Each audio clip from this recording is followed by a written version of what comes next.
네, 세 번째 시간 시작하도록 하겠습니다. 사실 이제 반전 증폭기, 인버팅 앰플리파이어가 가장 많이 쓰인다고 했죠.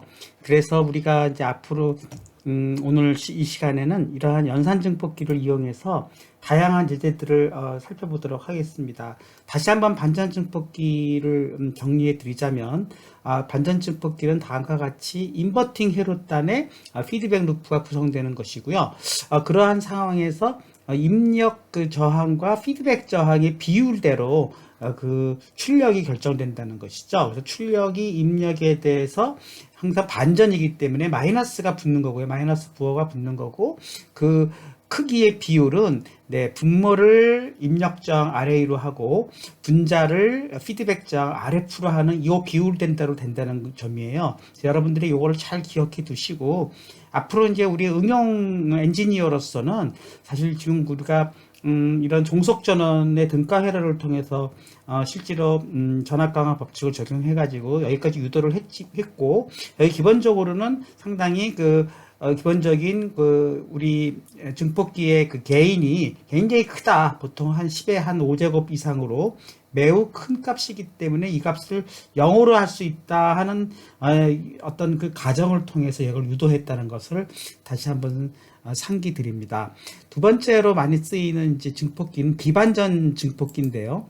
비반전 증폭기의 예를 한번 살펴보도록 하죠. 비반전 증폭기는 이제 이런 모양을 갖게 되는데, 아까 말씀드렸던 대로 이제 비반전이다 보니까 실질적으로 입력단은 플러스 단으로 들어가고요. 플러스 단으로 들어가고, 역시 마이너스 단이 RA 저항으로 연결되고, 피드백은 그대로 마이너스 단으로 연결되고 있습니다. 그래서 여러분, 제가 이제 슬슬 테스트, 우리 중간 시험을 이제 보는 데 있어서 이런 반전 증폭기와 비반전 증폭기를 그릴 수 있는 것도 여러분들한테 요구를 한다고 했으니까 한번 요걸 그대로 한번 그려보는 걸로 하고, 그 다음에 이제 종속전원 등가를 통해서 우리가 최종적으로 구한 요 수식을 통해서 역시 A분의 1은 매우 작다. 요걸 정리시켜 줌으로써 최종적으로는 비반전이기 때문에 마이너스는 사라졌지만 그대로 RF 입력 저항분의 피드백 저항의 비율대로만 증폭되는 게 아니라 플러스 1이 증가된다는 것을 머릿속에 잘 상기시켜 주시면, 이 두 개의 식을 갖고 이제 앞으로 연산 증폭기가 여러 가지로 직렬 또는 병렬로 혼합된 형식을 배우는 걸로 하였습니다. 그래서 우리가 또 한번 두 번째로 또 생각해야 될 것은, 이와 같이 비반전 증폭 회로인 경우에도 이렇게 서밍 효과가 있다는 것이죠. 그래서 서밍 효과일 때는 우리가 어떤 식으로 진행을 할 수가 있냐면, 이 서밍의 경우에는 이렇게 각각의 요 입력단에서 여러 가지 V1, V2, V3의 전원이나 또는 전압 신호가 들어간다고 가정하고, 역시 비반전이기 때문에 마이너스는 붙은 상태에서 그 비율대로 요 R1분의 피드백 저항, 그쵸? 요 비율대로 계속 더해져 나간다 하는 것을 머릿속에 기억해 두시면, 요 공식을 잘 머릿속에 기억해 두시고, 사실 이 유도 과정은 뭐 한번 해보고 의미를 우리가 살펴보는 게 더 중요한 것이고, 실질적으로는 요 식을 갖고 우리가 회로 해석을 하는데 머릿속에 잘 기억해 두시면 좋다고 하였습니다. 그리고 반전 회로 역시도 비반전 회로 역시도 이와 같이 이렇게 서밍 형태로 구성하게 되면은 역시 비율은 플러스 단으로 해서 계속 더해져 나가는데, 여기서는 이 비율, 우리 증폭 비율은 그대로 여기서 결정이 되고요. RA분의 RF분의 앞에서 결정이 되고, 뒷단에서 R1분의 또 전체 우리가 테브닌 저항 RT, RT는 여기가 전부 이렇게 직렬로 연결되어 있다고 가정했을 때에 뭐라 그러죠? 일종의 병렬 효과이기 때문에 이 병렬 효과로 RT를 구한 다음에 그것들이 각각 서밍으로 들어간다. 이것도 역시 공식을 외워두시면 어떨 것 같아요. 그래서 요 네 개의 공식을 이용해서 우리가 앞으로 오늘은 여러 가지 다양한 회로에 대해서 다루도록 하겠습니다. 우선적으로 복합 회로를 다루기 전에요. 먼저 우리가 그 복합 회로의 특성을 알아볼 필요가 있는데 바로 이것은 버퍼링 효과라는 것입니다. 버퍼링 효과라는 건 뭐냐면은 이렇게 서로 회로 간에 연결이 버퍼링 효과가 있어서 만약에 여기에 입력 신호 V1이 들어가서 어떤 출력 V2가 나오면 요것이 일종의 버퍼링 효과가 있어서요. 뒤에 단에 있는 어떤 그 로드라고 하는데 뒤에 단에 있는 회로에 요 결과가 영향을 안 준다는 것이에요. 그래서 만약에 어떤 V2가 어떤 요 빌딩 블락 A에 대해서 어떤 뭐 G1의 어떤 개인을 갖고 만약에 V1이 결정이 된다고 하고 또 이쪽 블락도 어떻게 보면은 V3가 그쵸 V3가 요 두 번째 블락의 어떤 전달함수 나중에 전달함수의 개념을 설명할 텐데 G2로 만약에 결정된다고 하면은 여기도 G2에 그쵸 입력단 V2로 이렇게 결정이 되면은 그냥 이것이 하나의 그냥 우리가 태블릿처럼 중간을 이렇게 분리시켜 놓고 여기서 수식을 세우고 여기서 수식을 세운 다음에 그대로 직렬 연결을 시켰을 때 V3는 G1, G2에 그쵸 V1으로 이제 해석할 수 있다는 것이에요. 그래서 요것이 이제 앞으로 복합 연산증법기를 해석할 때 기본적인 룰로 쓰입니다. 이런 회로들은 사실은 분리라고 볼 수가 없어요. 왜냐하면은 이 저항 R에 따라서 실질적으로 이쪽에 걸리는 전압이 결정되기 때문에 여기를 분리시켜 놓고 해석을 할 수가 없이 통합적으로 해석을 해야 됩니다. 그러나 마치 이건 지난번에 팔로우라고 그랬죠. 팔로워 일종의 볼테이지 팔로잉 같은 경우에도 일종의 뭐죠? 버퍼링 효과가 있어서 이쪽 캐러와 이쪽 캐러가 서로 분리해서 해석할 수 있기 때문에 이쪽 전압이 V1, 이쪽 전압이 VL 이렇게 똑같다 그러면은 팔로우에서는 VL은 그대로 V1을 추정하는데 여기서 걸리는 RL이 걸리더라도 여기서 일종의 버퍼링 효과가 있어서 그대로 VL은 V1이 되고 V1은 또 다시 여기서 VT가 되지 않습니까? 이렇게 해석할 수 있다는 것입니다. 여기서는 그렇지가 않죠. 여기서의 VL이 실질적으로는 어떻게 됩니까? 우리는 전압 분배 법칙에 의해서 RT분의 RL분의 그쵸? RL의 VT가 길되지 않습니까? 이런 경우에 얘의 영향을 받지 않습니까? 그러니까 이런 거는 버퍼링 효과가 없다.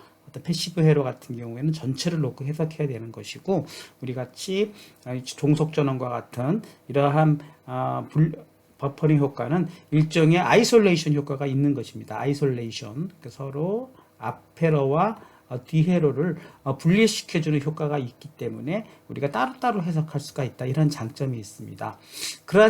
이러한 원리를 이용해서 한번 해석을 해볼 수가 있죠. 어떤 걸 해석해 볼 수가 있냐면은 이와 같은 회로를 한번 해석해 봅시다. 자, 이와 같은 회로의 경우에는 지금 이쪽에서 하나의 회로가 형성됐죠. 여기가 뭐죠? 지금 이게 인버팅, 그쵸? 인버팅 앰플리파이어가 하나가 회로가 구성되어 있고 또 이쪽도 보면은 또 하나의 회로가 구성되어 있죠. 네.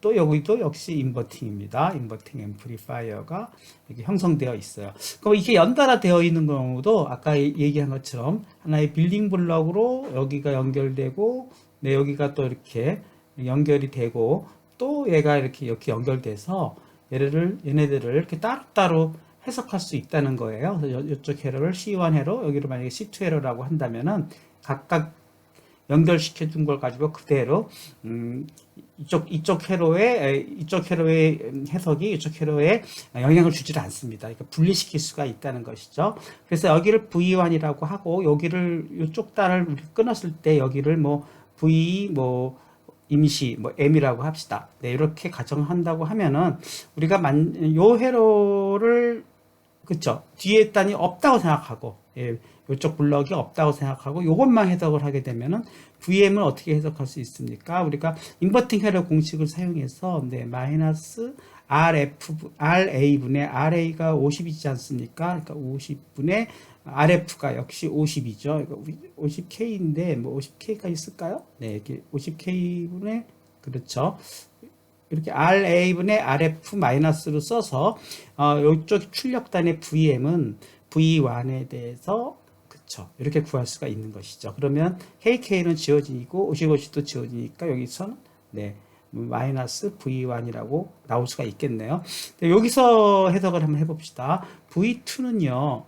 V2는 또 여기서 보면은 그렇죠. RA 여기서의 RA는 25고 역시 인버팅 회로이기 때문에 마이너스를 붙여줘야 되는 것이고 네 25K분의 그쵸. 그 다음에 요 피드백 블락은 50이죠. 그러니까 50K가 되는 것이고 그 다음에 이쪽에 입력단은 VM이 되는 것이니까 네 여기를 VM이라고 가정하면은 네 역시 이것도 50KK 지워지고 25분의 50이 되니까 마이너스 2VM이 되는 것이죠. 그리고 이제 두 개가 마치 직렬로 연결되어 있어서 시리얼로 캐스케이드라고 하는데 캐스케이드 커넥션이라고 합니다. 이렇게 연결되어 있는 회로들은 그냥 V1이 VM으로 들어와주면 되는 거니까 이걸 이렇게 연결시켜 주게 되면은 마이너스 2 VM은 마이너스 V1이니까 네, 또 마이너스 V1이 돼가지고 마이너스 마이너스 플러스가 돼서 이 V1이 됩니다. 그러니까 여기서의 비율이 1이고 네, 여기서의 비율이 지금 2 아닙니까? 그리고 여기서 한번 반전이 일어났고 여기서 한번 반전이 일어났으니까 두 번 반전이 일어났으니까 마이너스 마이너스 플러스가 되는 것이고 여기에 증폭 비율 1 여기서 증폭 비율 2니까 그대로 곱해서 네, 2 이렇게 나오는 것으로 해석할 수도 있는 것입니다. 이와 같은 해석은 뭐 블럭이 하나 더 연결돼서 C3 블럭으로 연결돼도 마찬가지입니다. 여기서 또 다른 회로가 형성된다 하더라도 계속 이런 식으로 캐스케이드로 연결시켜 나가는 것은 계속 곱해 나갈 수가 있기 때문에 이러한 회로가 해석이 가능하다 하는 것을 설명드릴 수가 있습니다. 네, 계속해서 다른 예제를 한번 더 들어보죠. 이와 같은 예제를 한번 살펴보도록 하겠습니다. 네, 이와 같은 예제도 제가 이제 미리 이제 풀어봤는데요.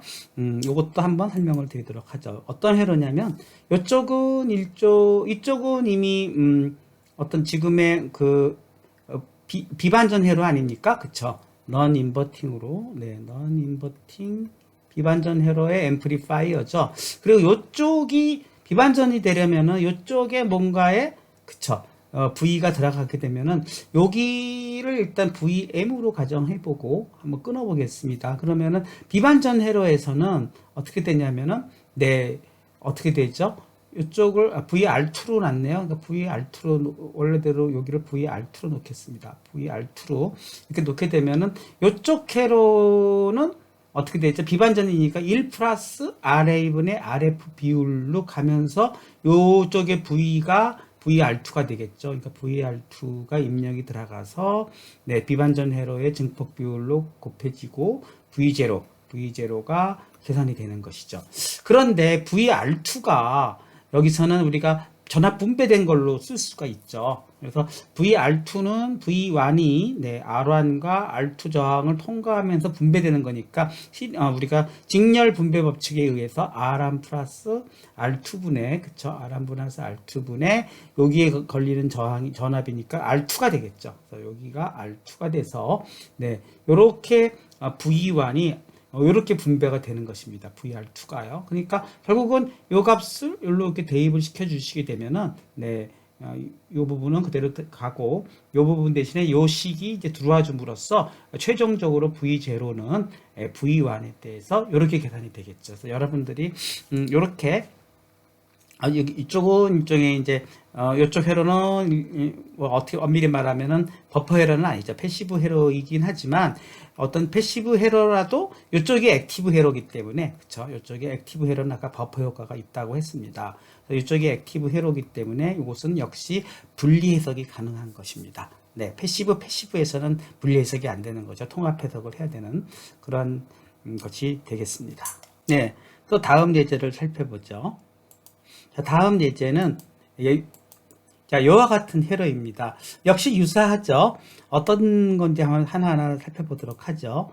자, 첫 번째로는 여기는 벌써 딱 보면은 반전 회로 아닙니까? 그래서 여기서는 반전 회로, 네, 인버터 앰플리파이어고요. 여기는요, 비반전 회로죠. 플러스로 가고, 그쵸, 모양이 딱 그런 모양이니까. 아, 여기는 non inverting, 그쵸, non inverting, 앰플리파이어 회로입니다. 그러면 이제 여러분 머릿속에는 두 개의 공식을 생각해야 되겠죠. 한번 써봅시다. 자, 반전 회로의, 그쵸, OP앰프의 공식은 어떻게 쓸 수 있죠? V1과 V2로만 쓰겠습니다. 출력 V2는, 네, 뭐, R, A분의, 그쵸?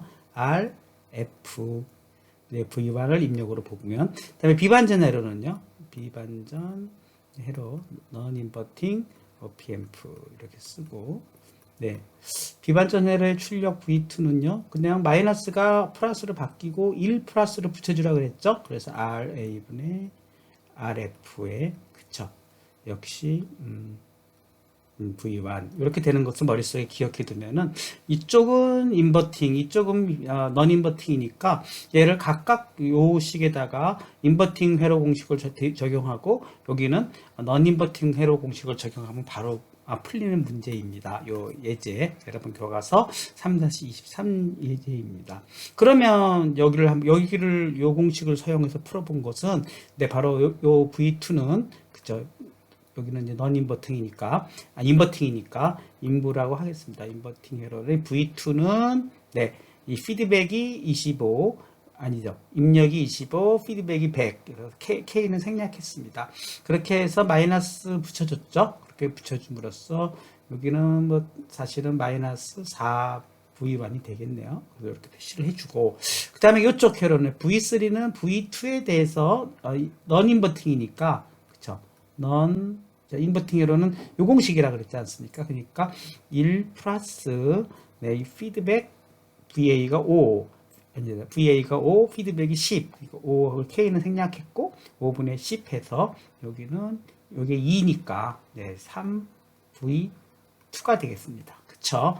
그리고 두 개는 뭐죠? 그대로 캐스케이드로 연결되어 있는 거니까 결국은 여기서의 마이너스 4와 뭐 순서가 바뀌었지만 여기서 3이 연달아 연결된 효과이기 때문에 결국은 마이너스 12 V1이 되는 것입니다. 이런 식으로 최종적으로 V3와 V1의 관계를 풀실 수가 있죠. 여러분들이 앞으로 실제 연산 증폭기를 이용해서 회로를 이렇게 구성해 나갈 때 이렇게 반전 증폭기와 비반전 증폭기를 시리얼로 연결하는 경우, 아까 좀 전에 푼 문제는 반전 증폭기와 반전 증폭기를 시리얼로 연결한 경우, 이런 식으로 여러분들이 회로를 갖다가 응용 회로들을 구성을 해가지고 실제로 센서 신호를 처리한다든가 할 때 많이 씁니다. 그래서 반전을 없애기 위해서는 반전을 연달아 두 개를 연결해서 플러스를 만들어주고, 아니면 또 반전을 그대로 유지하면서 증폭 비율만 높일 때는 이런 식으로 증폭 비율을 높여나가고 있지 않습니까?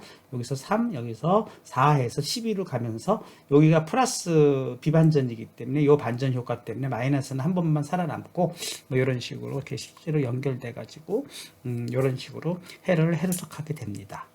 또 다음 예제를 살펴보도록 하겠습니다. 자, 다음 예제는 제가 오늘 세 번째 시간은 이렇게 예제를 통해서 쭉 살펴보고 이번 장을 마치도록 하겠습니다. 3장을. 그래서 종속 전환과 OP앰프 우리가 다양한 회로를 해보게 될 것 같고, 여러분도 뭐 크게 어려움이 없을 것 같아요. 오히려 태블릿 회로 쪽에 조금 우리한테는 허들이었지, OP앰프 쪽은 이렇게 이런 버퍼링 효과 때문에 오히려 해석하기가 쉬워집니다. 아무리 복잡한 회로처럼 보여도. 한번 이런 예제를 살펴봅시다. 네, 상당히 좀 복잡한 예제입니다. 이 예제를 한번 또 살펴보도록 하겠습니다. 자, 요래를 잘 살펴보면 이것도 마찬가지죠. 맨 처음에 이쪽을 보니까 이쪽은 뭐죠? 딱 보니까 눈에 보이지 않습니까? 이쪽은 네, 반전 회로네요. 그쵸? 반전 회로로 연결되어 있고, 이쪽은요. 비반전 회로네요. 그쵸? 마이너스가 이렇게 비반전 회로죠. 비반전 회로인데 어떤 부분이죠? 비반전의 서밍의 예이죠. 그러니까 서밍의 예는 우리가 지난번에 비반전의 서밍 예는 비반전의 증폭 비율을 넣고, 그 다음에 5번의 태분인, 네, RT 태분인은 각각의 뭐죠? 네, 병렬로 R1, 네, R2, R3가 이렇게 병렬로 연결된 태분인 저항이라고 놨을 때 그 태분인 저항에 대해서 네, R1, R2, R3가 계속 그 증폭 비율로 그쵸 들어가면서 V1, V2, V3가 그쵸 이렇게 곱해져서 합서밍되는 효과다. 이걸 머릿속에 기억하시면 이쪽 회로가 형성이 쉬울 것 같습니다. 그래서 먼저 이쪽의 회로를요 우리가 뭐라고 놨냐면 네, 이쪽 회로는 먼저 네, 여기에 증폭기, 그쵸? 증폭기 회로이기 때문에 그대로 요 식을 적용을 해서 한번 여기를 살펴보도록 하겠습니다. V0는요, V0는 그쵸? 1 플러스 RA분의 RF, 그러니까 여기서 RA가 20, 그 다음에 F가 100이죠. 그러니까 1 플러스 20분의 100이 나왔고, 그 다음에 두 번째로는 각각에 대해서 V1, V2 이렇게 들어가니까 여기를 일단은 V1, V2를 안 보고 우리는 V2, V3로 봤어요. 각각에 대해서. 그러니까 V2, 그쵸. V3에 대해서, 네, R1분의, 여기가 R1의 효과가죠. 그러니까 60분의, 네, RT. 여기서 K가 생략됐습니다. 머릿속에 잘 기억해 두십시오. 그럼 RT에서도 K를 생략하면 되겠네요. 그 다음에 30분의 RT. 이렇게 되지 않습니까? 이제 RT를 구해야 되겠죠. RT는, 네, 여기도 구해보도록 하겠습니다.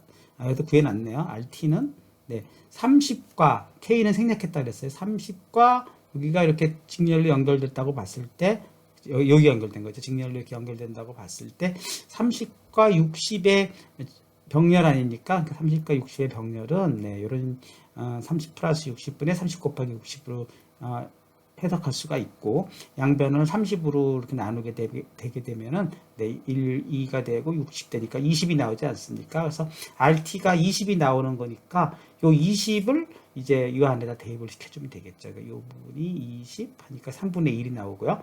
이 부분이 20 하니까 3분의 2가 나오지 않습니까? 그리고 이제 이 부분이 6이 되니까 1 플러스 5, 6이 되니까 이거 각각 곱해주면 2V2, 네, 4V3가 나오게 되는 것입니다. 이렇게 해서 여기가 이제 V0를 구한 거죠. 여기에 대해서 V2, V3에 대해서.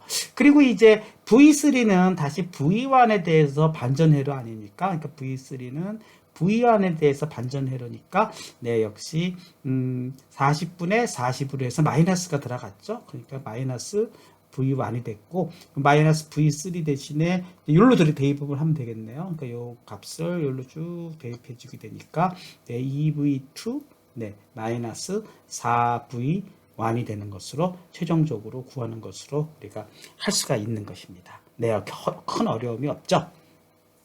네, 그래서 오늘 세 번째 시간 네, 이렇게 다양한 예제를 통해서 우리가 반전증폭기, 비반전증폭기 이렇게 혼합 회로들을 직렬로 연결된 경우를 해보고 있습니다. 네, 과제를 한번 풀어볼까요, 여러분들? 오늘 수업 한번 과제는 간단하게 두 문제로 과제를 준비해 보았습니다. 네, 한번 살펴보도록 하겠습니다, 여러분들. 첫 번째 과제는요.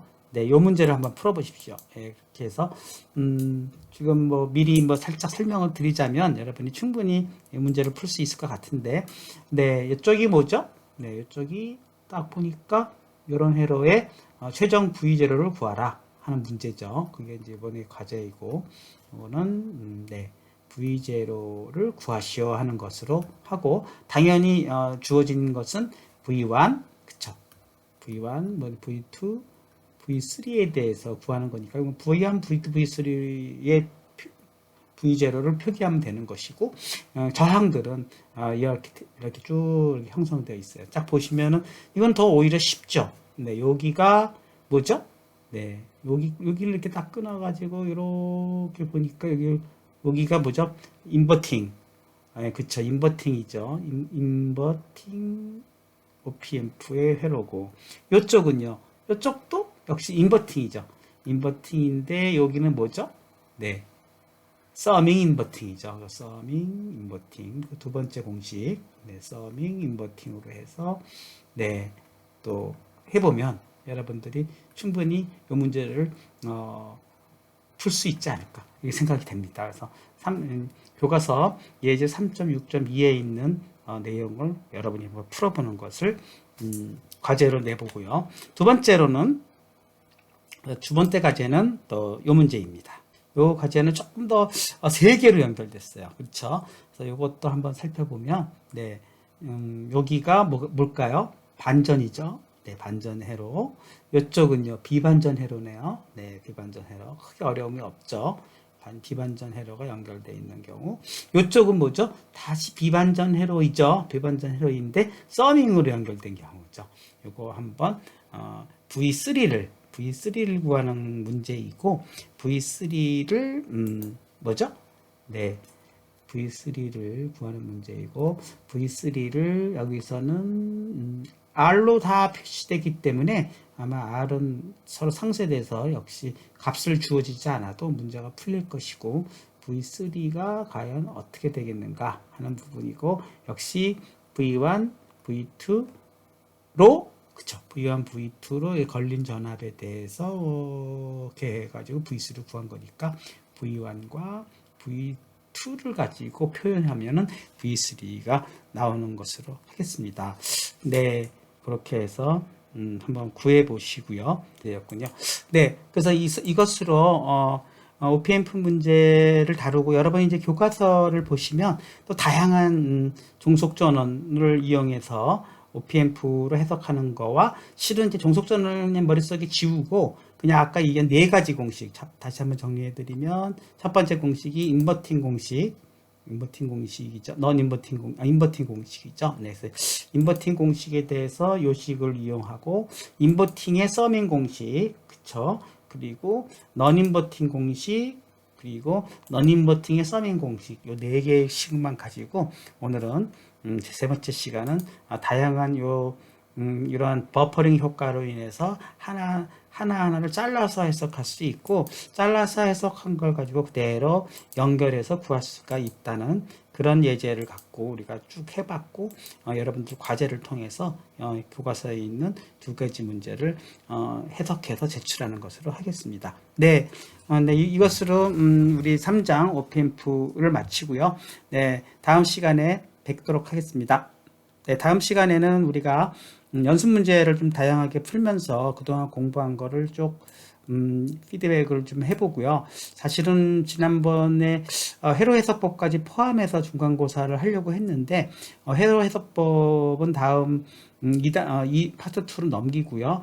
좀 더 문제풀이를 가지고 여러분들과 함께 그동안 공부한 우리가 태분인 회로 그 다음에 키르호프의 볼테지 강화 법칙 KVL 그리고 지난 시간과 지지난 시간을 통해서 공부하고 있는 연산직폭기 그 다음에 종속전원의 개념 그걸 통해서 다양한 응용 문제를 푸는 것으로까지만 중간고사의 중간 테스트, 미드 테스트, 중간 시험의 시험 범위로 삼도록 하겠습니다. 네, 여러분 마치겠습니다.